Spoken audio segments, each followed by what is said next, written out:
हुए, पर बड़ी विचित्र लीला। उनमें से विभीषण जी भगवान के परम भक्त, तो ये बहन ही हुई, पिता एक ही है और माता अलग अलग है। ये घूम रही थी, पता नहीं कौन सा सौभाग्य भगवान पर इसकी दृष्टि पड़ी और मोहित हो गई। यद्यपि ये बड़ी भयावनी और राक्षसी स्वभाव की, उसने देखा भगवान श्री राम को तो हृदय में विकलता हो गई। ऐसा सुंदर रूप, अपने को रोक नहीं पाई। प्रणाम है भैया, भगवान के रूप में कौन नहीं मोहित हो जाएगा, प्रणाम है। पर भाव कुछ दूसरा है इसका, आंतरिक।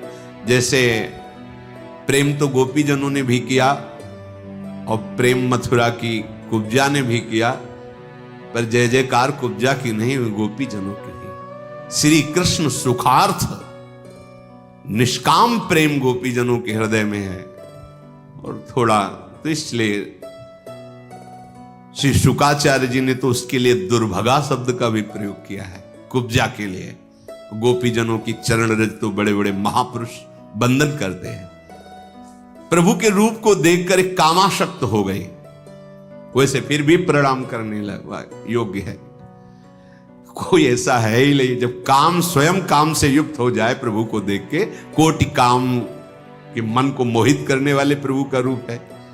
पर कुछ भाव कुछ दूसरा है। इसके पति का नाम विद्युज्जुहा है।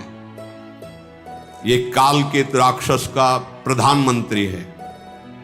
रावण ने जब आक्रमण किया तो विद्युज्जुहा ने, प्रधानमंत्री था, उसने कहा कि तुम्हारी जो ये इच्छा है कि संपूर्ण ऋषि मुनियों को नष्ट किया जाए और राक्षसी राज्य हो, इसमें हम सहयोग नहीं करेंगे। ये शूर्पणखा का पति था विद्युज्जुहा। उसकी कोई आज्ञा का उल्लंघन कर दे बर्दाश्त नहीं था, तो रावण ने मार डाला था उसी दिन। अब जब पति को भी मार डाला तो उसके आगे किसका बस क्या है। तो रही थी अपने भाई खर के समीप ही पंचवटी में, पर सोच रही थी कभी ऐसा अवसर आएगा तो तेरा विनाश मेरे द्वारा ही होगा। तूने मेरे पति को मारा। वो राक्षस तो था विद्युज्जुहा, पर धर्मयुक्त था। वो कहता ऐसा नहीं, आप ऋषि मुनियों को मारे, राक्षस राज साबित करें, इस पे हम आपका सहयोग नहीं करेंगे। तो मार डाला उसने, क्योंकि जो अपने स्वार्थ में अंधे होते वो रिश्ते नातों का सम्मान नहीं करते। अब ये स्त्री शरीर में थी तो राक्षसी, पर मन मारे बैठी थी कि कोई हमें ऐसा अक्षर दूषण तीसरा, ये सब अनुगामी थे रावण के, रावण की आज्ञा पे चलते थे। तो सोचा कि अगर इनसे भी जरा बोलेंगे तो ये हमें मार डालेंगे। रावण का विरोध कोई कर दे ऐसा है ही नहीं। त्रिभुवन में कोई नहीं था कि उसके खिलाफ कोई बोल सके। अंदर ही अंदर सोच रही कभी तो अवसर मिलेगा, जीवन व्यतीत करूंगी, लेकिन जिस दिन अवसर मिलेगा इसका नाश करवाऊंगी। आज अजान बाहु भगवान को देखकर उसको और सुना था कि इन्होंने ही सुबाहु आदि काम, मारीच को एक बाण मारा था तो बिना फण का 400 कोस दूर गिरा था, 100 योजन दूर गिरा था। ताड़का का वध किया, विराध का वध किया। उसको पता था, समझ गई कि ऐसा कोई साधारण बलि ताड़का को नहीं मार सकता था, सुबाहु को नहीं मार सकता था, विराध को नहीं मार सकता था। इसका मतलब है महाबली हैं। एक बार इनसे मिल के देखती है।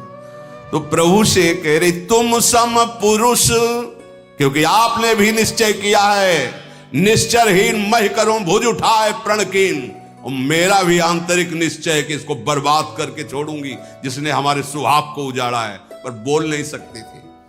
सुंदर रूप धारण किया और भगवान के सामने गई और मुस्कुरा कर बोली, तुम सम पुरुष नमो सम नारी, यह संजोग विधि रचा बिचारी। आपके जैसा पुरुष नहीं, मेरी जैसी नारी नहीं, बड़ा सुंदर संजोग है, स्वीकार कर लो महाराज। मम अनुरूप पुरुष जग माही, देखूं खोजी लोक तिहु नाही। ताते अब लगी रहूं कुमारी, मनुमाना कछु तुम्हीं निहारी। मेरे लायक तो आप ही हो, तीनों लोक में कोई नहीं है मेरी जोड़ का ये रावण का विनाश का संकल्प कर सके। आपने भी किया है और मैंने भी किया है। बड़ी गूढ़ भाषा है। वैसे अब तक मैं कुमारी हूं, किसी का वरण नहीं किया, आप हमें स्वीकार कर लीजिए। तुमको देखकर मन मान गया है। भगवान सीता जी की तरफ देखे हुए मुस्कुरा दिए। सीत ही चित ही कही प्रभु बाता, जैसे तुम कुमारी हो ना, आहै कुमार मोर लघु भ्राता। हमारे पास तो सीता जी, ये कुमार हमारे लघु भ्राता लखनलाल, इनके पास जाओ, इनसे बात करो। ओ गई लक्ष्मण रिपु भगनी जानी, प्रभु बिलो की बोले मृदुबानी। सुंदरी सुन मैं इनकर दासा,